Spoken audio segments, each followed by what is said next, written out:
So in the last video we have talked about mulberry sericulture, that is life cycle and rearing of Bombyx mori. Now in this video we are going to discuss diseases of mulberry silkworm. Actually this topic is introduced this year in your syllabus. Just now we have received the revised syllabus notification, and this topic, diseases of mulberry silkworm, is introduced this year. So now we start discussing this, some important mulberry silkworm diseases. So diseases of silkworm. The sericulture industry suffers from the number of diseases. The important diseases are pebrine, flacheri, muscardine, glasseri and oozy fly maggot disease. So these 5 we are going to discuss. The first one is pebrine, which is the most important. This is one of the major disease of silkworm. It is caused by protozoa. So this is caused by protozoa, and name of that protozoan is Nosema bombycis. Nosema bombycis, you have to remember this, Microsporidia. The infection of pebrine takes place through the mouth of the larva or through the mother's ovary. That means it is transmitted through eggs also. New spores are formed in the tissues of alimentary canal of silkworm. They are discharged with the feces, means fecal matter, and make a source of infection. Means it is discharge from the infected larva feces and make the source of infection to healthy one. When the spores are enters the digestive system of silkworm and penetrate into the cells of alimentary canal, later they enter into blood and distributed throughout the body, attacking various organs like fat body, gonads, etc. So the source of infection is feces, and it is transmitted through the mother's ovary, means eggs, as well as from oral feeding. Infected larvae become sluggish and black spots are produced on their body. That's why it is called paper disease, paper black disease. White spots are observed on alimentary canal and silk glands. The infected larvae show little inclination towards food, means they are not interested in eating the food or that mulberry leaves, and exhibit irregular growth resulting in the formation of small larvae. Means larvae are small, that means cocoon will be small and the production of silk will be less. The larvae become sluggish, shrunken and finally die. How to control? Control measures of pebrine disease. Pebrine free eggs should be used for rearing. Pebrine free eggs should be used for rearing. All the mother's moth and their eggs should be carefully examined under the microscope. The infected eggs should be burned away. Eggs laid by healthy moth should be taken for further rearing. In the rearing practices, we should avoid the infected eggs, and after egg laying, the body fluid of that mother is checked whether she is infected or not by the Nosema protozoa. The spores of pebrine may survive for number of years in the ordinary type of rearing room. Therefore, rearing room tools and other utensils which are used in this rearing room should be previously be cleaned and washed to remove the pebrine spores. Infected larvae, cocoons and dead larvae, fecal matter, etc. should be promptly removed. Pebrine spores can be destroyed by treatment of 2% formalin for 30 minutes. So these are the control measures to protect the infection of, to avoid the infection of the pebrine disease to the silkworm larva in the rearing room. Second disease is glasseri. This disease is caused by nuclear polyhedrosis baculovirus borreliana. Polyhedrosis virus, nuclear polyhedrosis means nuclear shape becomes polyhedral, and this is caused by baculovirus borreliana. This virus forms polyhedra in the nuclei of the cells of fatty tissues, muscles, tracheal membranes, basement membranes, epithelial cells of midgut and blood cells. This polyhedra, that is the shape, geometrical shape which having polygonal faces, that is called polyhedra.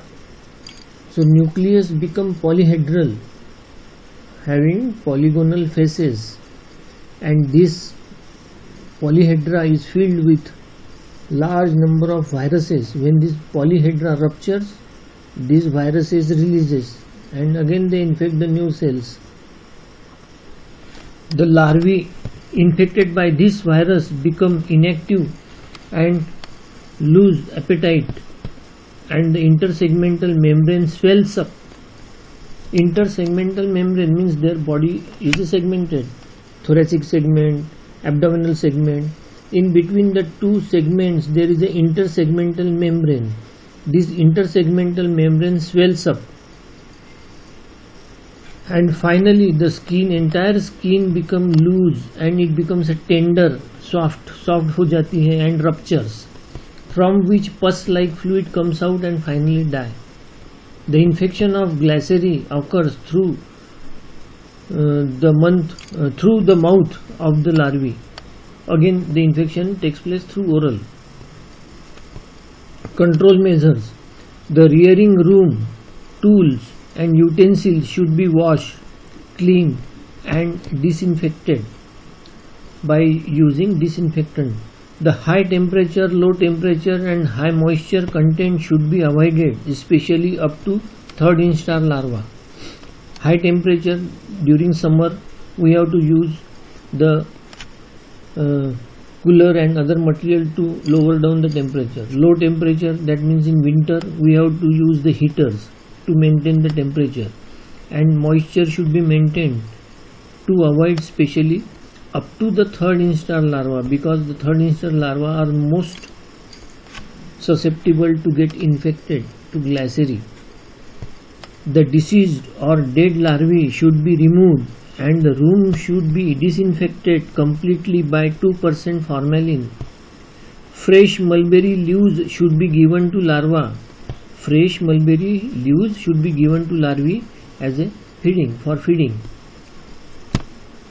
So this is the Flachery disease worm. This is the first one which we have discussed, pebrine.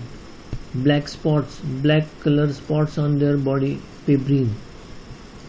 This is Flachery.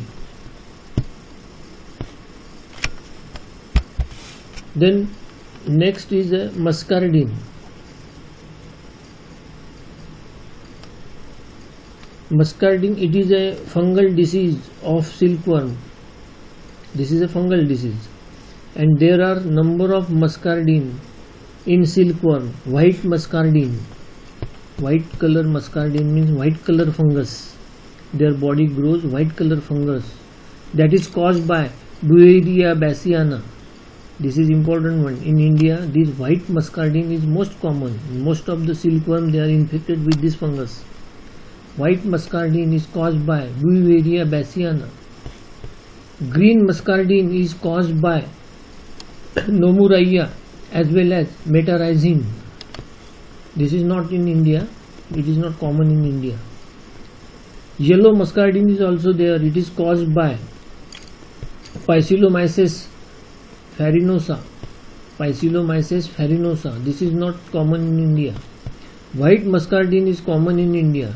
All the organs of the silkworm are attacked by this fungus, disturbing their normal functioning. As a result, the diseased larvae do not mold and finally die. Control measures. The rearing room, tools and utensils should be disinfected. The diseased larvae and their feces should be thrown into the compost to kill the germs.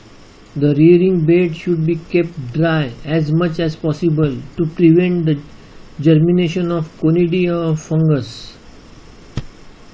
So this is muscardine. The entire larva is covered with the white muscardine fungus.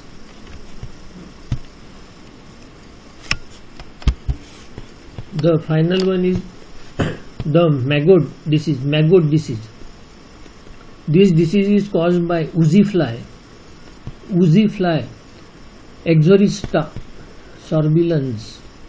Exorista sorbilans. This is from Diptera family Tachynidae. Order Diptera family Tachynidae. The fly lay eggs on the body of the 4th and 5th instar larvae. After 30-40 hours of incubation, the eggs hatch and maggots come out. Maggots means larval stage. The dipteran larvae is called maggots. Those maggots penetrates in the body of silkworm larvae and start eating the larvae, tissues of the larvae, and the segment in which the maggots exist swell up and bend. As a result, the attacked larvae becomes inactive. The larvae die before making the cocoon. Control measures. Nets are fixed. Nylon nets. Nylon nets are fixed around the windows and doors of rearing room so as the entry of this fly is checked. Entry of this fly is checked. So this is the oozy fly.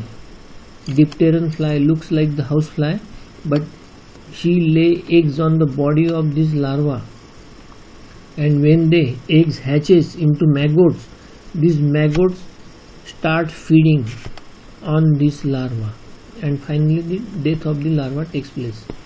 So these are the photographs of the various diseases. So here we have finished the diseases of mulberry silkworm.